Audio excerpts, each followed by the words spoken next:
ladies and gentlemen, I'd like to take this moment to say thank you for listening to the Real ResQ podcast. It means a lot to me that you enjoy these stories as much as I do. Since the start of this podcast, we've had a lot of support from all over the world. It has been amazing. Now, we have companies joining our team that also want to say thank you for all that you are doing out there standing the watch. These companies are offering discounts on their products as a way to support the rescue community and those tuning into the Real ResQ podcast. Just go to therealresq.com, click on sponsors, and see these incredible offers for yourself. This episode of the Real ResQ podcast is brought to you by Breeze Eastern, the world's only dedicated helicopter hoist and winch provider. Access, because when lives are at stake and conditions are challenging, clear communication is of the utmost importance. SR3 Rescue Concepts, because you don't know what you don't know. And VersaLifts, to be your best, you need to squat your best. Breeze Eastern, they dedicate themselves to our helicopter rescue world. Since the very first helicopter rescue in November of 1945, Breeze Eastern has designed and manufactured superior rescue hoist solutions. While much of the technology and the unique mission requirements have changed over the past 75 years, their commitment to the rescuers, the operators, and those being rescued has not. Contact them today by visiting them at breeze-eastern.com. The Axness PNG wireless ICS system can bring cutting-edge wireless intercommunication system technology to any aircraft. The PNG system can be fully integrated into an existing ICS system or can be carried on and off as a mobile base station. They can go anywhere at any time on any aircraft. Plus, with the strongest and most robust waterproof handheld in the market, this system can take a hit and keep working. Their wireless intercom systems are designed to enhance situational awareness through improved communication capability. This system brings superior noise canceling technology to eliminate rotor wash and engine noise from your ICS. The Axness PNG wireless system is currently deployed in more than 1,800 public safety, air ambulance, and search and rescue aircraft worldwide. I have personally used the Axness system in 4 different countries and on 5 different airframes. It is awesome. If you want more information, contact them today at axness.com. That's AXNES.com. You just make sure you tell them Quinny sent me. SR3 Rescue Concepts is a training company that can help your helicopter training. They train daytime, nighttime, aerial firefighting, hoist, long line, fast rope, rappel, and more. They can assist your program with standardization and safety checks or just an FAA annual refresher. With the certified flight instructor pilots and experienced crew, they are ready to help your agency keep up to date with current techniques, rules, regulations, and equipment. Plus, right now, SR3 is offering 10% off anything in their web store with the promo code, all capital letters, Real ResQ, REALRESQ. Plus, they are offering another 10% from their partners Petzl and their equipment. All you got to do is send an email to info@sr3rescueconcepts.com. Mention this podcast, the Real ResQ podcast, and they'll take care of the rest. And VersaLifts. When you're at the gym working on your squats, building your leg strength for the next rescue mission, depth matters. If you're like me, getting below parallel on your squats is tough. Well, allow me to introduce VersaLifts heel inserts. These gems have become one of my new favorite accessories in my gym bag. Simply place them into your regular training shoe, either on top or underneath the insole, and bam! You've got a heel lift benefit of a weightlifting shoe, but the comfort and flexibility of your regular trainers. So the next time your workout just has heavy squats, grab your V2 strength inserts. Or how about a run, pull up, push up, air squat, and another run? Grab your V2 endurance inserts. Or my own personal workout of running, clusters, and ring muscle ups. Grab your original V2 inserts and go crush it. Check them out today at vlifts.com or on Instagram at Versalist. And when you're ready to get a few pair of your own, make sure you get your 10% off with the Real ResQ discount code. Squat well, friends. In this episode, we have more rescues from South Africa. Our guest has spent 35 years with the National Sea Rescue Institute. His stories are yet amazing, and I absolutely am so grateful that he came on here to share them.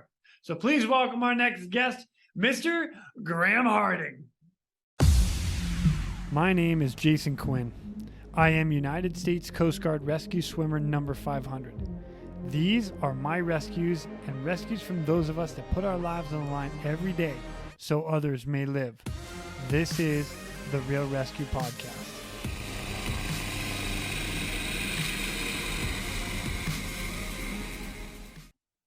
Ladies and gentlemen, welcome back to the Real ResQ. Today we've got a guy that comes to us from South Africa. Another one of you guys down there. I've had a couple people on from South Africa that have had some amazing stories coming from you guys. This guy right here, Mr. Graeme Harding. What's up, Mr. Graeme? How are you today? Hey, Quinny, all good, thank you. And your side of the world?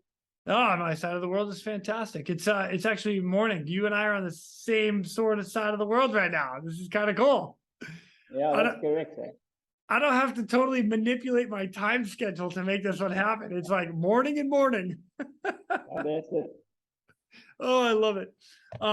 So, like, you have been in search and rescue for 35 years. Wow. I thought I had been doing this for a long time. You've got me beat by 15 years, man. Come on. Yeah. All right, maybe not quite 15, but pretty close. Yeah, Quinny, the 17th of November this year is my 35th anniversary, which is quite cool.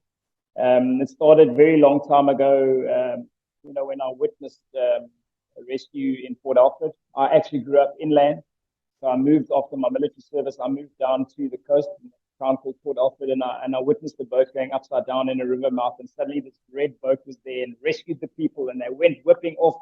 And that was it. I just had to go find who those people were, and I had to join them and see what it started. So that was where it all started off.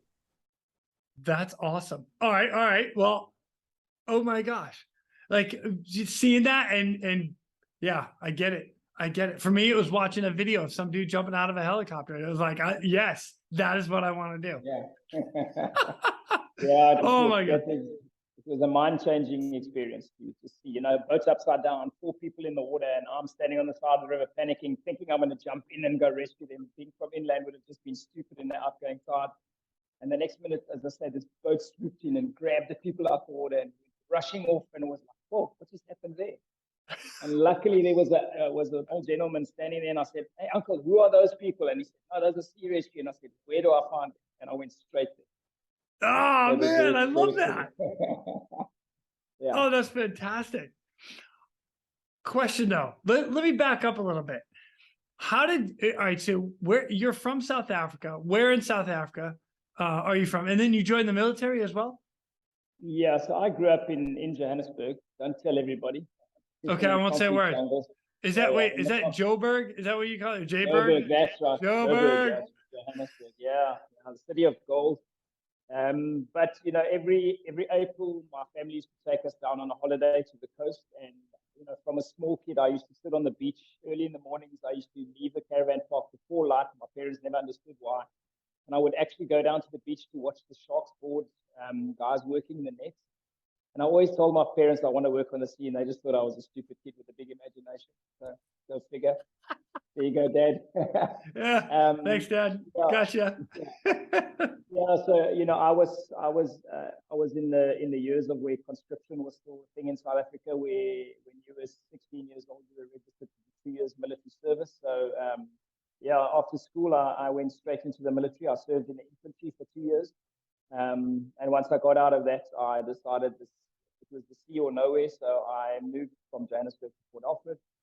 And as I say, it started off there in Port Alfred, along with a diving career, scuba diving. And then I moved to Knysna, one of the best places in the world. And I had a sea school there that I taught people how to skip the boats and do all sorts of stuff like that. So then my life started sort of full time on the water, and my passion just grew. Oh man, that's awesome. I love it. All right, so now the service you work for, sorry, remind me again, NSIR, NSRI, National Sea Rescue Institute. All right, so Kimmy G is going to be totally mad at me for not remembering that, just so you know that. All right. Yeah, careful with Timmy, eh? Yeah, all right. I love Kimmy, love Kimmy. Just saying, Love just it to bits and pieces. saying. The coolest chick out there.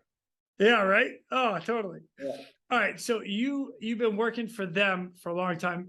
How did it get started? So I mean, you've been doing this for a long time. So I assume between the time you started and now, there's been a lot of changes in training and whatnot to get qualified to go out and do it. Is that pretty accurate? Yeah, for 100% accurate. Quinny, you know what I often say to the youngsters that we train now, in my days when we joined, there was a couple of guys that sort of knew what they were doing on the ocean, that jumped on a boat that didn't have any safety equipment on it and didn't have much in the line of PPE, and we rushed out to sea, and by the grace of somebody, sort of saved a few people and managed to get back without killing ourselves. And as I said, the first rescue boat I served on had 2 engines, a seat, a helm, a throttle, and that was it. There was no capsized bottles or flares or anything like that. We just went and did our thing. And that's changed dramatically. There was no sort of training. You got to a station and a couple of the guys showed you a couple of things, and then you were suddenly on a boat doing training, and then luckily one day you got to maybe be on the boat and go and do a rescue, but training wasn't really formal. But yeah, you're quite right. It's done a 180-degree turn the other direction, and it's really become so professional. And I mean, the guys are sent out there with the best boats, the best equipment we can get, and with the best training that we can offer. Oh man, that's awesome. Oh, I love it. I love hearing that. Like, I mean, I love training anyway, but I love the Real ResQ as well. So, it's what we do. You train to go get the guys that are people in distress. All right. Yeah. So now, next question, ready? Is you went through so you went down to the boat. They showed you a couple things. You had a seat, a throttle, and 2 engines, right? That's correct. Okay. What was your very first rescue? What is the first one you remember? So my first rescue was a very disappointing one. So I'm going to call it my reserve first rescue. I'd been at the station for about 8 months, and I was just training. And there was one crew at the station. So when the pages were, it was the old days when we had those lacquer pages that made the whole bee-bar that you used to wear on your belt that all the girls totally. It was really, really cool. You know what? You know what the greatest part about that is? I used to have to carry those when I was in Alaska. We had little pagers too. Yeah, the girls used to love them. They were like really cool. Anyway, my pager went off, and I got down to the station, and I was third at the station. I had my Hoffa wetsuit on, and I was actually on the boat. We were launching down the slipway, and one of the more senior guys arrived, and they said, "You off, senior guy on." And the boat launched, and there I was standing on the slipway. My heart was broken. It was the upside down boats in the Knives and the Heads, and if you Google the Knives and the Heads, it's the second most dangerous exit into the open ocean in the world. So it's a really ferocious place. And I was so amped for it, and there the boat went. Yeah, you know what? I stayed at the base, and I managed to help them when the boat came back, get the casualties, get them up, get them in the ambulance, all that kind of stuff. But it was really quite a heartbreaking experience. Oh man. Yeah. So. But that just drove me to really push and to try become the crewman that when we had to go for a call, the coxswain would choose me on his boat. It was actually 3 weeks later where we had another boat upside down in the Heads, and there was 4 casualties in the water. It was a really vicious day, and I got on the boat, and my heart was racing so fast, and it wasn't adrenaline about going out to sea. I was dead scared somebody else was going to come running down those stairs and I'd be taken off the boat. But luckily, the boat hit the water, and the coxswain hit going astern, and he pulled us off the cradle. And as he turned, heading out to the Heads, it was like this internal, almost celebration, like, woohoo, I'm going. And then we came around the corner, and I watched these huge waves, and suddenly a bit of panic hit me with that, because I was like, oh, goodness gracious, look where you're going. Anyway, it was a very successful rescue, that one. We managed to get all 4 of the casualties. They all survived. So yeah, that was like, for me, it was like, again, it was just a remarkable kind of, you know what, this is what I want to do with my life. So it was really cool. Oh my gosh, dude, I love it. I love it. All within, let's see, you said 8 months to your first one where you're standing on the docks. And then 3 months later, back out saving 4 people. And then it just went from there. You know, I made sure that, you know what, they called me the rescue hunter because I never missed a call. I was there at every call. I was there at every training session. I was there at every work party. They just actually needed a stick to beat me to get me off the boat. There's just no way that was going to happen. I love it, man. That's awesome. Out of curiosity, like, what do you have another job? Because now when I talked to Kim, she was doing a volunteer to get down there. Or is this your primary job? Are you paid? No. So at the moment, it is now my primary job in my position as the national training manager, which I've taken over nationally. I train all the guys around the country. But while I was in Neisner, you know, I owned my own business. So, you know, I had a glazing business. A glazing business, like glazing windows? Business. Yeah, that's it. Putting glass in houses. Hey, I actually know how to do that. My dad taught me. Oh, there you go. Anyway. There you go. Yeah. I don't know if I'm any good, but I know how. Yeah. So my business, you know what? I'm like a little bit of a perfectionist. So my business did well, but it did suffer because of Sea Rescue. Because every time there was a button pushed, my guys were left to just do what they were doing on their own, and I was off on the sea. But yeah, so you know, all of the volunteers in South Africa have their own jobs. So you know, we call out obviously now with WhatsApp and all sorts of things like that. There's call outs, and then they go off to the station and they go out to sea to rescue whoever they need to. And yeah, they work for their own businesses. I'm not going to say suffers, but they give their time, because then it's also sort of the businesses benefit, also helping with rescues. They're part of the rescue. So I did have my own job. Wow. Nice. The reason I asked that is because, like, you not only, you know, you mentioned going out to every rescue and you were the SAR hunter, you know, you're going out, you're giving your time, you're pulling yourself away from your business, your work, to go volunteer to go save somebody. And that's awesome. It's the passion in South Africa. That's what the South African Sea Rescue volunteers are about. You know, so many of them run their own businesses, but they will give their own time up. You know, in the Neisner base, there's 2 doctors. There's a urologist and then just a normal doctor. And they get down to rescue schemes. Imagine their waiting rooms are full, and a big rescue button gets pushed, and off these doctors go, and they go out to sea. You know, so I mean, obviously their patients have become very understanding. And I don't think old Doc Grant, who's the urologist, is going to be in the middle of a surgery and disappear. So sometimes he can't make it. But yeah, the enthusiasm and the dedication of our volunteers is like something like I actually get a tear in my eyes when I think about our volunteers. They're just the most brilliant people in the world. Wow, that's great. How many volunteers do you have? Do you know? We've got about 1,500 volunteers around the country at the moment. 1,500 across the country? Across the country, yeah. Holy yeah, we've got 52 stations. You know, we've got stations on the inland dams. We've got stations all the way around the country.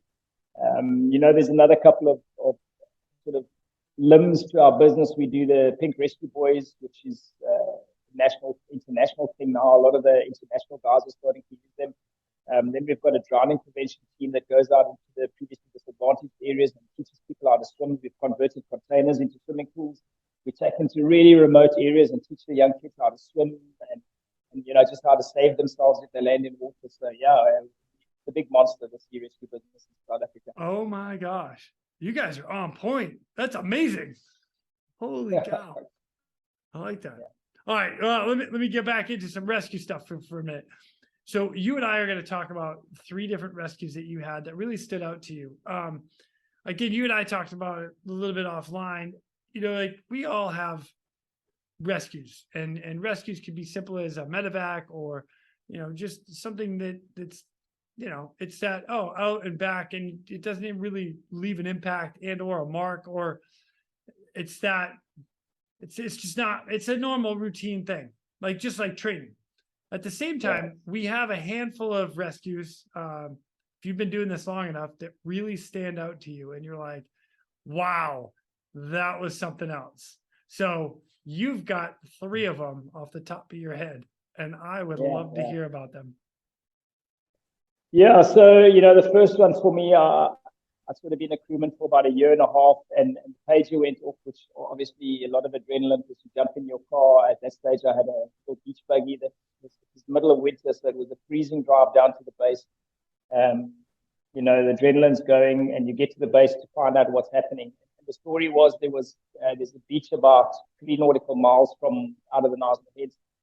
And a woman had phoned in from a local caravan park to say that she'd seen a bus pull up with a whole lot of children, and they were playing in the waves, but she sees the bus, but not the children anymore. And, you know, at that stage, our station commander he just felt something was odd. So we launched the boat. We went through the heads. The heads was raging that day. It took us about 25 minutes just to clear through the heads. And we went off out to sea. And the story was it was a Afrikaans priest, which we call a Germany in South Africa. And he was swimming with these children. There were 13 children and the priest, and they had one bodyboard, a boogie board kind of thing. Yeah. And, you know, we found them 2 kilometers out to sea. All of these children hanging onto the one board with the priest. So, you know, as we pulled up alongside, I leaned over, and the first person I grabbed was a 7-year-old girl. And, you know, I often say to people, have you seen somebody's soul? Because I have. You know, as I looked over to the boat, her eyes locked onto mine, and I swear I could see this young lady's soul. And I pulled her onto the boat, and it almost ruined the rest of the rescue for me, because I couldn't pick up anybody else out of the water, because once she got on the boat and got her arms around my neck, there's no way she was letting me go. So I had this human being permanently attached to me for the whole of rescue while we were getting the others out of the water. You know, and then to take all of those kids back to their families. And you know what, for years afterwards, we used to get letters from these young kids, you know, just saying what they're doing, how life is treating them. And you know what, so that was a real special one. And again, I've always said to everybody, the hard times, you know, sometimes in rescue, there's really hard times. And sometimes, you know, you think it's time for me to hang this up. And then I close my eyes and I see that little face. And you know what, Vinny, I'm going to do this until the day my eyes close forever, because I will always see that little face. And, you know, that was a super unforgettable one for me. It was really, really special. Oh my gosh, dude, I love that. Man. Yeah. You had 13 kids in the water, and a priest on one boogie board. That's it. 2 nautical miles. Yeah.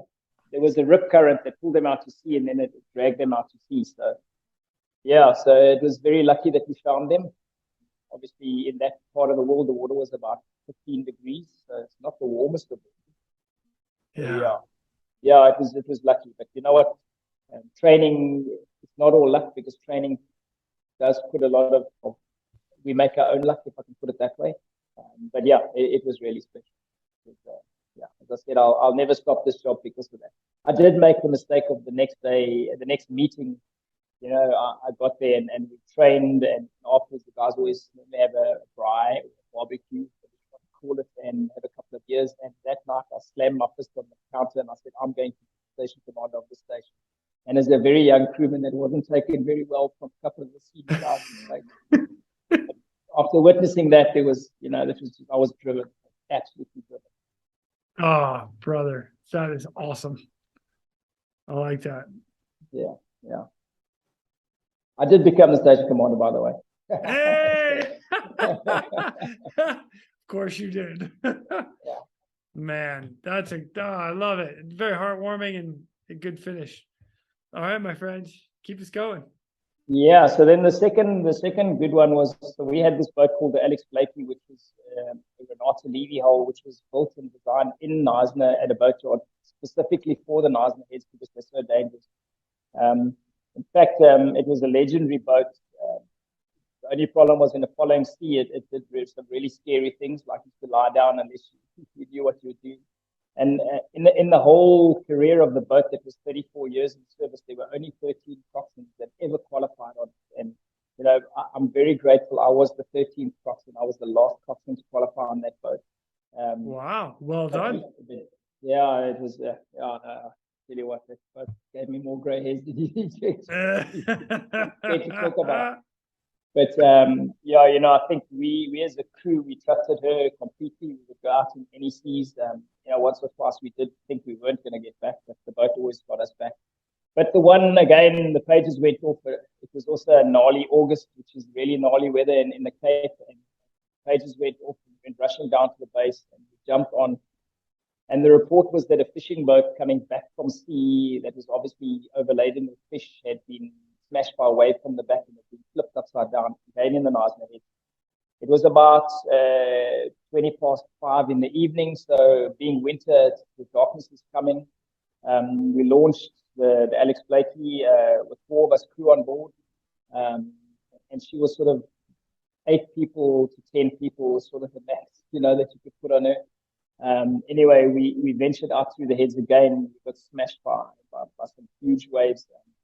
But that day, the coxswain of the boat, was really, really on point. And he got us out there. And the light was like really, really fading. And I don't know, it was just something that sort of caught the corner of my eye. And I still sort of said to the coxswain, I think they're there on our port side. And as he turned the boat, lo and behold, these 10 guys were sort of in the water. And then a little bit further away, there was just the nose of the boat sticking out, just the bow, the third of the bow sticking out. And there were 3 guys holding onto the bow of the boat. So, we sort of maneuvered as close as we could, because by this time they were getting into the back line, which would have smashed them up on the rocks on the east heads, and it would have been a certain death. We managed to get the 10 guys on board, and then we sort of put the bow of our boat like really close to these 3 guys. And as they let go, it was actually incredible. As they let go, sort of turned to make a little swim towards us, the Hakahana, which was the boat that had flipped, just went straight down. It was almost like that boat had waited for us to get right there. And then as soon as they let go, the boat went blah, blah, blah, and was under the sea. Oh my gosh. The long and short of it is we loaded the other 3 guys on. So now we were slightly overloaded. And then we went back to the heads, and the heads was like really, really raging. Yeah, the heads is the place because the water's funneled in. When it's really, really big, the waves come in at about 28 knots. So it's 28 knots. Wave, then 28 that's knots. how fast the current's coming in and the waves? That's what the wave is coming in on in that time. So. Oh, wow. Yeah. All right, so for everybody that doesn't understand that, like I'll say like an average boat, if you go full throttle on like an average fishing boat stuff, you're only doing probably 12 knots maybe. Yeah. And that's so you're talking 20 would you say 24 knots coming in? 28 knots. 28 knots. You're going backwards even at full throttle. Oh my gosh. Yeah. That's ripping. Remember, it's tidal, so sometimes the tide is coming out there at about 4 or 5 knots. So if you're going forward at 8 knots, you're actually only doing 4 knots going ahead. So that's what happened to the Hakahana. It was coming in a wave, caught it from the back, and just flipped it over. So anyway, we got there, and we were lucky. We had 2 big 200 2-stroke outboard engines on the back of the Alex Blakey, and sort of 30 knots was our top speed when we were like 6 up. So what we decided to do is, because we realized we weren't going to get inside, just getting to our safe entry point and going. So we actually turned and we went about a nautical mile out to sea. And then we got onto the radio and we said to the guys, make sure the small boat is launched and is ready in the heads in case we have trouble coming in. And our coxswain at that stage said, okay, boys, hold on. And a nautical mile out to sea, he floored the thing, and we basically just tried to get as much momentum as we could. Oh my get into the heads. And at this stage, it was pitch dark. Knysna Heads is a scary place in the dark.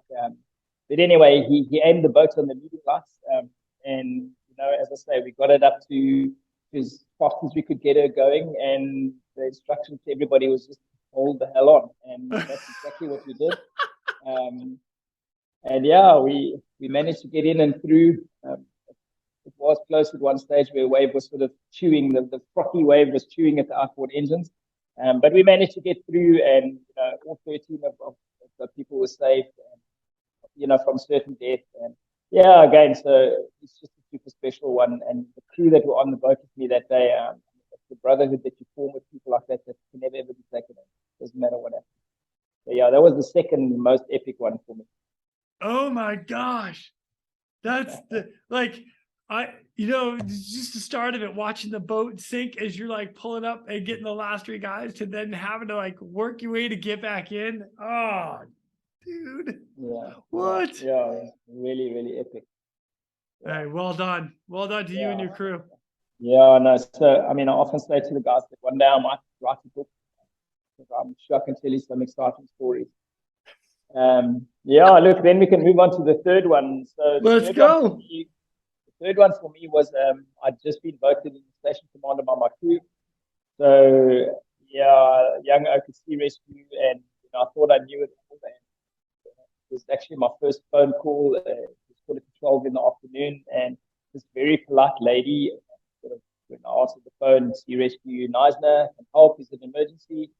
He was like, hi, my name is Belinda, and I don't know if this is really too much of a problem, but my husband went out fishing this morning on his boat, and he promised me he'd be back at 11:30. It's now 12:15, and I'm standing at the top of the heads, and I don't see a sign of any boating. And you know what? There's just some of the times, later as a station commander, I realized that I had it happen a few more times. But this time, as soon as she said that, the hairs in the back of my neck stood up. And without actually even asking a question, I knew there was a problem. So, I asked her a few questions, and then I organized to meet her, and we met her on the top of the heads. And she basically told me that he'd gone out fishing on his own early in the morning, and he's very timeous normally, he's very punctual. So she's a little bit worried. We tried to call him on the radio. We tried to call his mobile. There was no answer. So I immediately launched our boats. So real quick, I love the fact that he was 15 minutes late and she made a phone call to you. Yeah, I'm going to throw that out there real quick. Let's think about this for a second. A lovely wife has called 15 minutes. All right, so for all us husbands that are late to dinner or late to whatever, give us another 5 minutes. But 15 minutes late, and she's already calling you. That's awesome. No, 100%. And I mean, that call saved his life. Man. It's like really, really, yeah, it's special. It's, so, I mean, the ocean's a big place, as you know. Oh, yeah. So where do you start? So a couple of my questions. So we've got this radio shack that's right on the top of the heads that's got some charts, and that we can see the boats going in and out. So I was sort of up there, and I decided that I wasn't going to send Belinda. She was there with her mom and two of her kids. And I wasn't going to send Belinda home because that's normally what you try to do, is get the family away.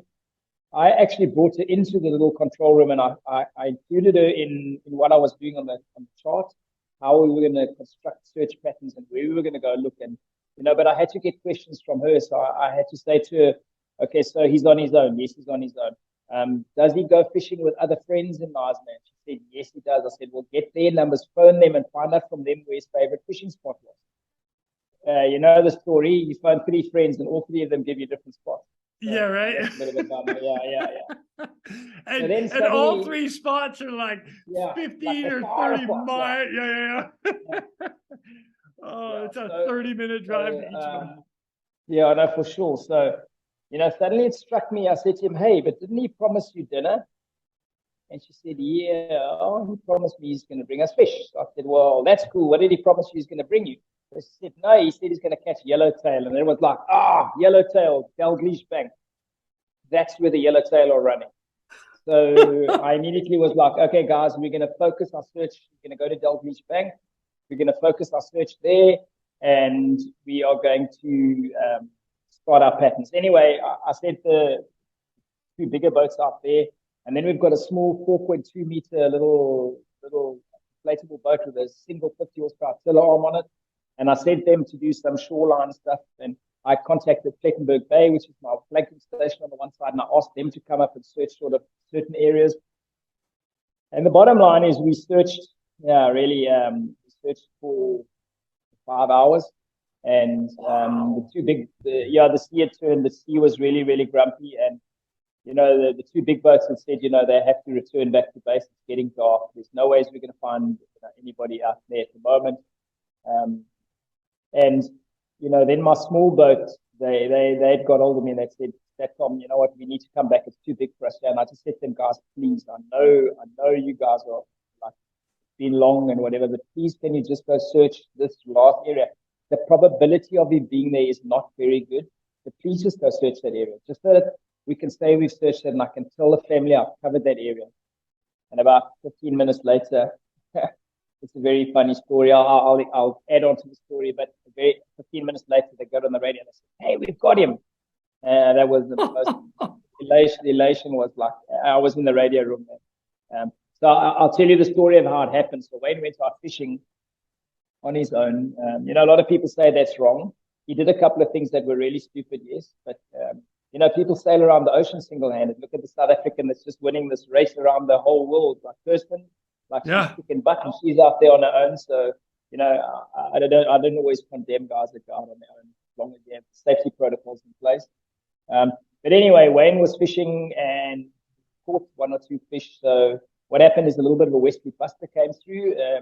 The Dalglish Bank is 11 nautical miles straight south of the Knysna Heads. So it started getting really, really rough. So Wayne decided, okay, hang on, he's going to pack up and come home. And this was about 10:30. So he would have actually been early and surprised his wife, but as it happened, fortune happened. He didn't know that.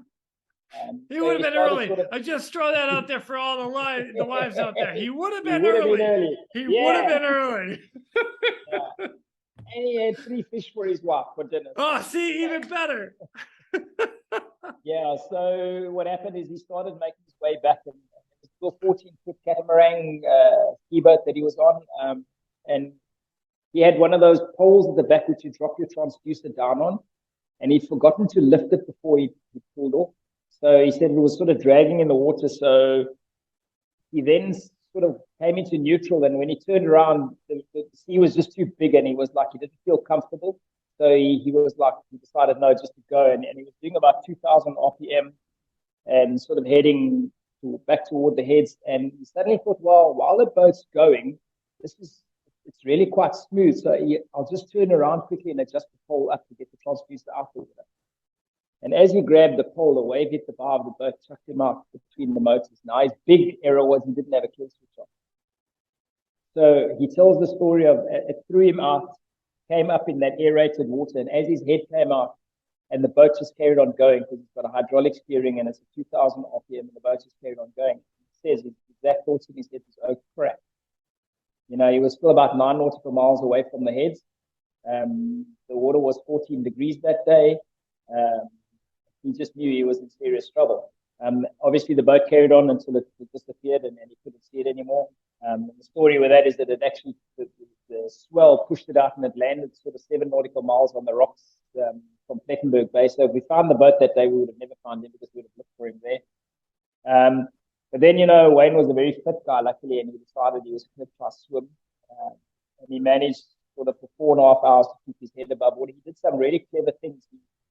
He had a windproof jacket on. Okay. So what he did is he decided he took the windproof jacket off and he tied knots in the sleeves and he caught air in it. So it made like a big bubble, and he hung on to that because he didn't have a life jacket on. He had short pants on, and that's it. Oh, that's pretty smart thinking, actually. Yeah. He said he did that, but then what happened, he said he noticed as soon as his bare back was open, then the seagulls would gather around him and fly above him. So then he was starting to worry, but if the seagulls are up there, what's underneath me? So he said eventually he gave that up as a bad habit, and then he put the jacket back on, and then it was like a camo jacket. Then he said the seagulls went away. So he would do that every now and again just to rest.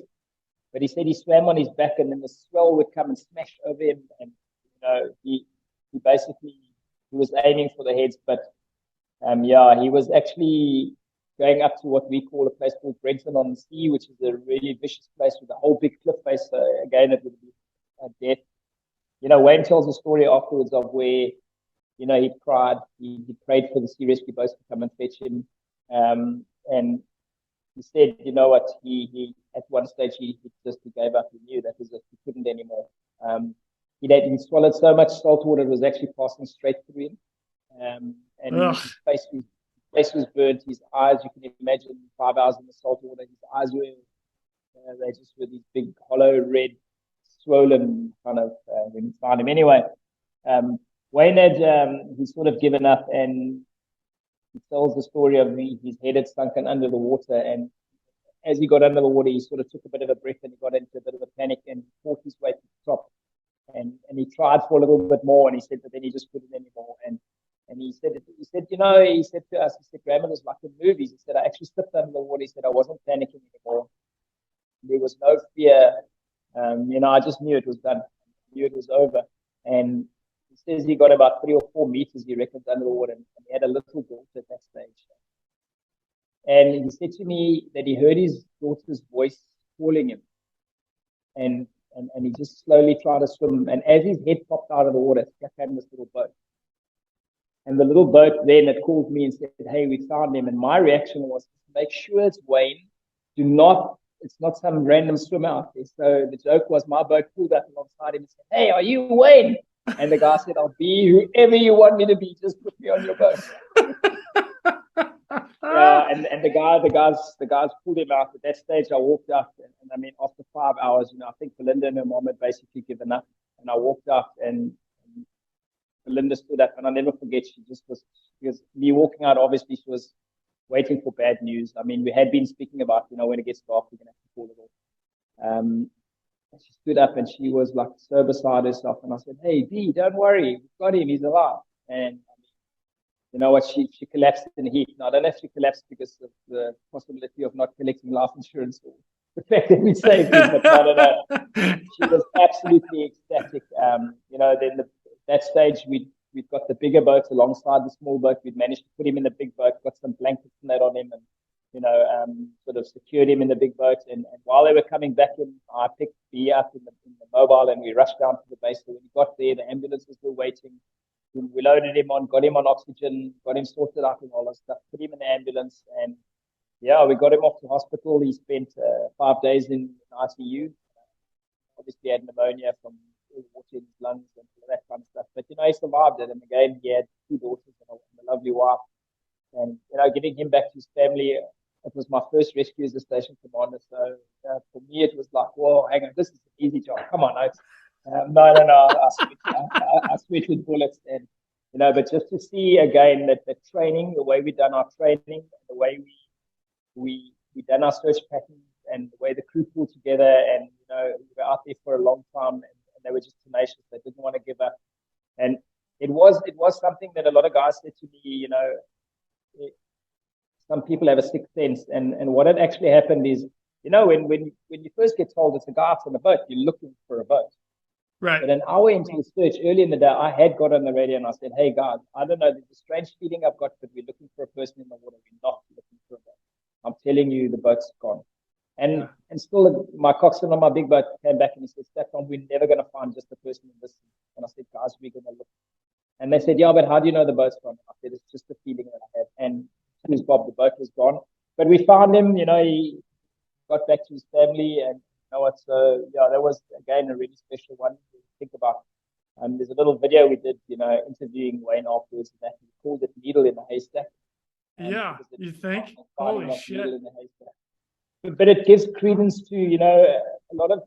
I'm very lucky. I've traveled around the world to rescue organizations, and a lot of them, they get trained on search patterns and all this kind of stuff, and nobody really has belief in it.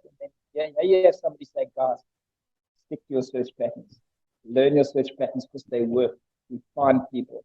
So, there was like a credence to the training that we did as well. Yeah, so that was the 3 in a nutshell. I could carry on the whole day with you about 20 minutes. Oh my gosh. That was 3 of my You know what? I almost want you to keep going. I just but I know you can't, because I know you've got some training that you have to give later on today. So I'll tell you what, Graeme, let's do this. Let me first of all, well done to you and the other crews that went out to search for that guy. I mean, I love the fact that 15 minutes late and his wife was calling, and for the record, he was going to be early, just for the record. You see what happened was I think after that rescue, he could never complain if you phoned to check up on him again. Yeah, no. Yeah, shoot. That means I can't ever complain when my wife is checking up on me. Graeme, I don't know what you could say, but me, I'm like, oh, geez, my wife is calling. All right. Answer the call. Yeah, that's right. Awesome.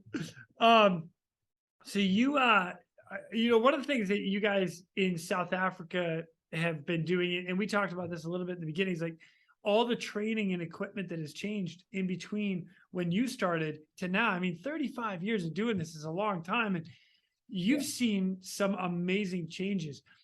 What are some of the lessons you've learned inside all of that time?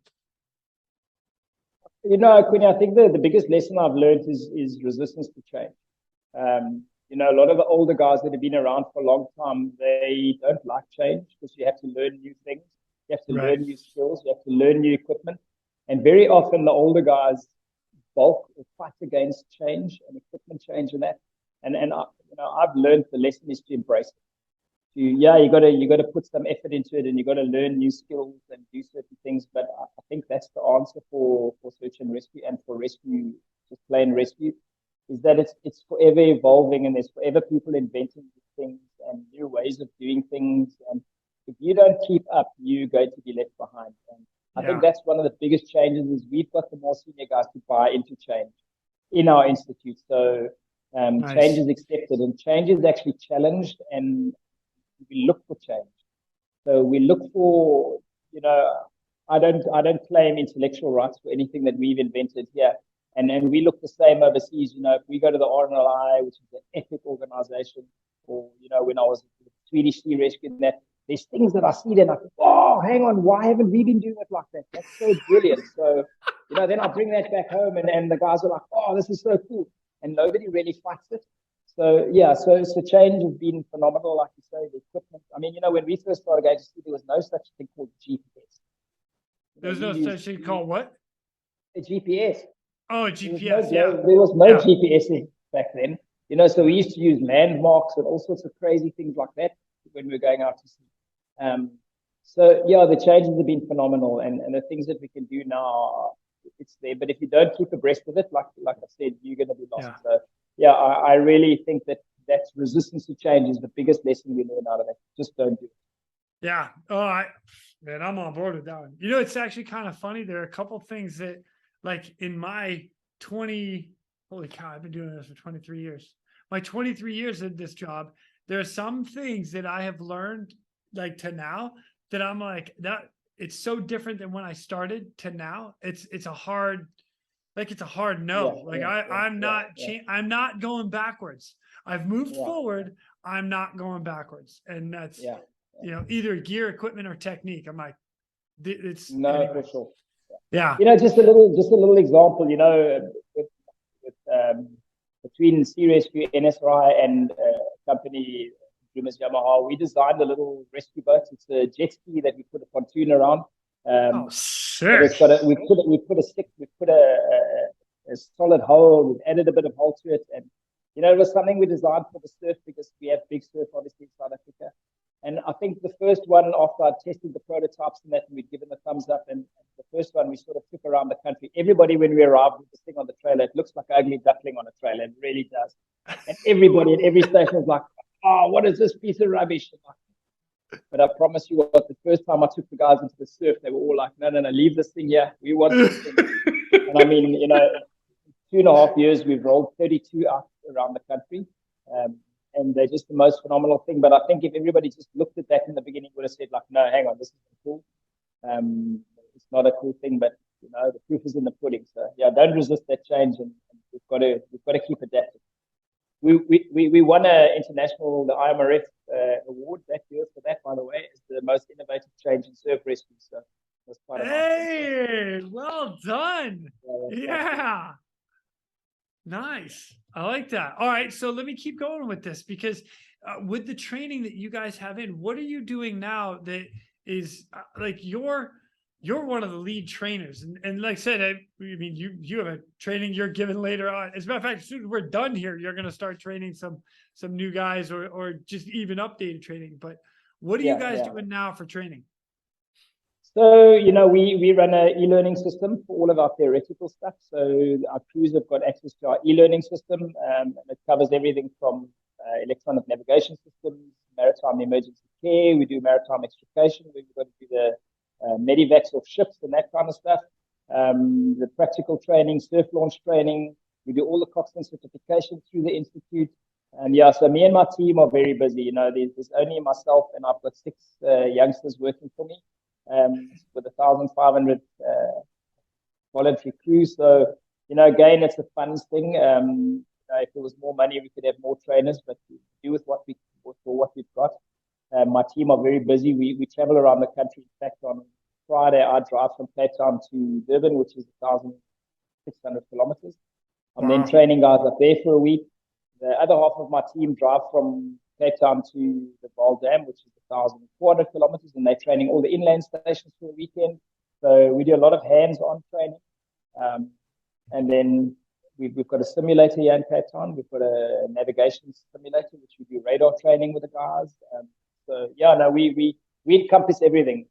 I can't wait for you to visit us. We can bring you and show you our maritime extrication platforms and our simulator for the electronic navigation systems. And every ambit of rescue, this training team in Cape Town does. We just get out there and do it. I mean, the guys are so passionate. I love the youngsters. They're like, I have what I say. I've got 6 kids underneath me here. Not that they all youngsters, but I'm the grumpy old dad. Yeah. They're just a phenomenal bunch of guys. That's great. Yeah, we do everything. Everything that we can. In fact, some of the stuff that we can't do, we also try to. All right, so I have to ask: Is Jared one of those kids? Is Jared one of those guys? Yeah, so Jared's not in my training team here in Cape Town. Jared belongs to Durban Station, so he's one of the new youngsters. And around the country, there's 4 or 5, but Jared at the moment is the closest to, when you go somewhere and you meet a youngster for the first time and you're presenting stuff, and my goodness, you sit in the back and think, crap, there's a young me. Because that's exactly what happened. My first interaction with Jared, I was like, holy hell, this is the kind of I was. And he's wonderful. Yeah, Jared, my nickname for him affectionately is Jumping Jack, because he never sits still and he bounces from one place to the other. He's got so much energy. He's like the sponge. Whatever you try to teach him, he just takes it in. He questions stuff. I'm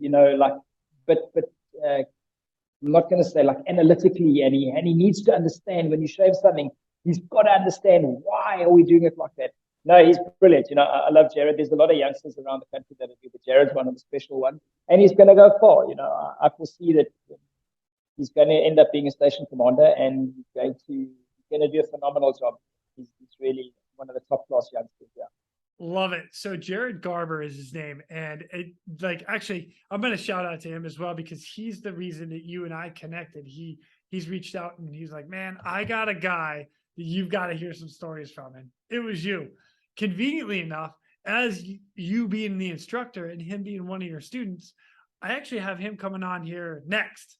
So for everybody that's like listening, like, hey, right now we've got the teacher and then we got the student coming up next. Yeah. So, all right. So in that case, let me ask this. Ready? So you've been doing this for a long time. You've been instructed for a long time. Gear and equipment, and then challenges you're facing. Like, what are some of the things that you're seeing that is so super difficult for you guys down there? Yeah, so obviously fundraising is a big thing for us. We're not government supported. We don't have a Coast Guard here, so we are the Coast Guard. We do all of that kind of stuff. Most other countries have got a Coast Guard, which sort of handles the bulk of stuff. There is no such entity in South Africa. We get out there and do it. We rely on the general public for funds. So we have a call center, 80 people here in the office that all they do is phone people every day and try and get 25 Rand donations or whatever per month. So that's a big challenge for us. So all of our equipment, when we have to replace boats, we're currently replacing our Class 1 fleet with the Orc boat, the big 14-meter boat. That's 20 million Rand per boat. And we're currently on hull number 6, which is actually going to be launched on Monday next week. And then in June, sometime, I'll be delivering it from Cape Town to Richards Bay, which is a 1,000 nautical mile trip, which is going to be really exciting. And we'll have to get some video footage to send it to you. So we can please do. Yeah. It's going to be quite an epic delivery. But yeah, so the problem for us is that, if we go to the RNLI or, like I say, the Swedish or the Dutch or any of those guys, the money is not really a problem for them. So they've got really cool boats and they've got really cool equipment. And very often for us, we've got to count our rands and cents. So what our sort of thing is, we want to send our crew out with the best equipment and PPE, so that takes the lion's share of the money. The first thing is we've got to make sure the boats are 100% and safe, and we're sending them out with the best, the wetsuits they wear, and the big boats, if they're wearing their jumpsuits and their helmets and all that kind of stuff. So then the little bit that's left over can be gobbled up for training. Now, as you know, training is a big machine, and it can eat a lot of money. Training is expensive. There's no doubt about that. Expensive. You know, we do little things. So, I mean, so maybe some people think, yeah, and that's the money to us, which is quite cool. But, you know, so the training team, for instance, when we travel around the country, we don't stay in bed and breakfast or hotels or anything like that. And we gather all the stations from the areas at one station. So, like, you know, let's just say Port Elizabeth, we gather like 8 stations from around. Everybody arrives with their sleeping bag and stretchers, and we sleep in the station on the floor in the base. Oh my gosh, we're camping! Awesome. No, you know, it's actually a lot of people say, at your age, you shouldn't be sleeping on the floor. But I'm saying, hey guys, firstly, there's a whole team spirit thing that happens because everybody's in the same boat. We're all sleeping on the floor. Some guys snore, some guys can hide in places like storerooms to get away from that. It's just a camaraderie that is built that's very good in a certain way. But you know, those are like some of the things that are hard, and sometimes we've got to temper our training a little bit because the funds aren't there. But you know, we'll never give up, and we have huge support from our CEO and from our directors. They're loving what the training team is doing and the results we're getting. And the stations are very demanding of our time. So that's the biggest thing. You know, we've got to sometimes try and split ourselves in 6 because every station wants a piece of the training guide. Because it's exciting when we go there and we train that. So that is a challenge.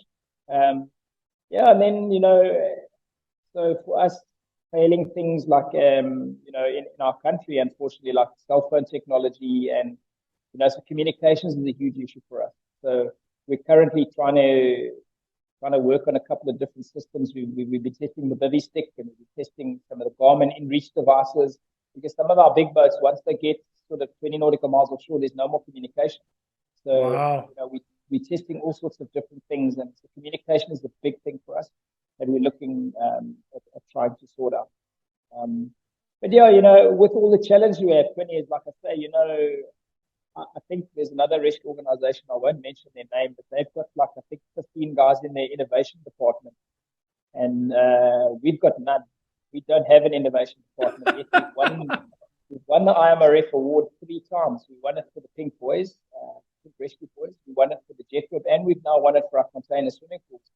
And then we came second one year with a floating stretcher that one of our stations designed. So, you know, I think because of the hard times and all of that, a lot of our guys, we just get buckled down and we invent these new things, and it's done on a ground level. So in a roundabout way, I think it's a good thing, because I mean, that other organization has never won it with all of the innovative people that they pay big money for. So yeah, sometimes bad things are good things. We try to keep the coin on the shiny side. So yeah, there are challenges, but I think with our challenge, life would be boring. So we love the challenges. Everything is good, what I'm trying to basically say. You know, I think a lot of that comes from just the fact that there's such passion into the rescue. And, you know, like you're volunteering your time, and then when you get something like your cases that you've had and your rescues that you've had, it's that, man, I could do this better. We could use this. What if we did something like this to make this better? That's where it all. And that's where again the youngsters like Jared come in. Yeah. Because often my phone will ring and I'll see Jared Garvin, and I'll think, oh, what now? And it's like, you know, I'll answer the phone and I say, yeah, Mr. Jared. He says, Mr. G, blah, blah, blah, blah, blah, blah, blah. And I'm like, okay, Jared, just slow down. And he's got this fountain of ideas. He's just, I promise you what, he listens too much to your rescue radio, obviously. And then he's like, oh, I heard Quinny on this, I heard this, and we must do this way, and we must do that way. So, and that's really cool, because, you know, a lot of those things, yes, that we do say, hey, well, let's have a look at that. And my answer is sometimes, hey, Jared, cool. Next training session, go out and try it and report back to me. Come back to me and tell me what it's all about. So, yeah, it's good luck at it. It keeps the youngsters really on point. You know, it's something that I have really enjoyed about this podcast. This is a lot of things that I've learned from different people that are doing this around the world. It's amazing what agencies and people are doing. It blows my mind every time. I'm just like, and it's funny because I talk about this too. Like everybody has the exact same scenario. Like work with me here for this. We're on call and there's somebody in distress. We leave where we're at, we go get them, and then we come, well, we try to get them, and then we get home. That's the goal. Yeah. But there's like 1,000 different ways to do that. So yeah, we often say there's many ways to skin the cat. Yeah, yes, there are. Why would you skin a cat? I mean, really? Well, that's a saying. So it's an English saying. I don't know where they got it from. Speak to the Poms. They got that. I'm just kidding. Right on. Well, I'll tell you what. I know you got training coming up, so if you don't mind, leave us with one last thing. If you could just pass on some knowledge to everybody else that's doing this, the guys that are coming up behind you, what would you tell them? So Quinny, the thing for me is the biggest thing that for me that I would like to pass on to anybody coming up. This game that we're in, it has a lot of highs, but it has an immense amount of lows. Very sadly, we deal with a lot of body recoveries and some gnarly stuff that we're not really built as human beings to see. So for me, looking after your health, your mental health, and looking after your crew, especially the new young crew, and that is really good. So often I found within organizations they have really epic training programs for teaching guys how to swim and go out to sea and rescue people and tow yachts and upturn capsize boats and do all of these really cool things. But there is the other side of the coin, and a lot of times people are severely impacted by what we witness and the loss of life. And yeah, so I'm very passionate about that. There is if you go to the IMRF site, you'll see there's a what they call "Are You Okay?" because of search and rescue. So there's a couple of also podcasts and a couple of interviews and videos that people around the world have done. I'm very, very, very honored to be part of that. And, we also head that up here. We look after the well-being, the mental well-being of our crews. Like, it's really important to us. So that's a big lesson for me. In my career, I have witnessed some really terrible things. And yes, they've lived with me and that changed my life. I hope for the better, but sadly, some people, it doesn't work that way. Right. And we really need to look out for that. So for me, it might sound like a bit of a somber ending, but for the work that all the volunteers that are such epic people around the world, and I mean, we are one big family. Whenever I go overseas, I look at it and I say, hey, this guy just speaks a funny language, but he's exactly the same as me. He's got the same passion. He's got the same drive. They put their lives at risk to save other people. So let's look after them. Let's look after their well-being. Let's keep everybody happy. Let's keep the international rescue world out there going and smashing it and doing what we do best. And let's keep guys like you, that share the stories, because often the veterans of sea rescue and that, are not really willing to share their stories. Right. It's hard for us to sort of, I always say, I feel terrible blowing my own horn. But yeah, I think it's important that this kind of thing gets out there. So kudos for what you're doing and for the rescue community in the world. It's really, really important. So yeah, and thanks for the opportunity. And just a tip, give Jared a hard time because he's actually studying up for his Class 3 coxswain assessment coming up shortly. So he's under the cosh there. So give him a hard time about it. Oh, done. Absolutely. As soon as I talk to him. Yeah, Graeme, I cannot thank you enough for coming on and sharing some stories, dropping some knowledge to us. I absolutely love it. I love what you guys do down there.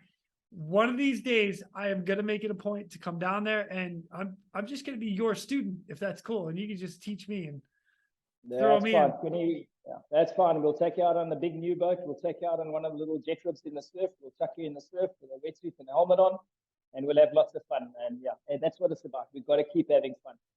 Oh yeah. So yes, please.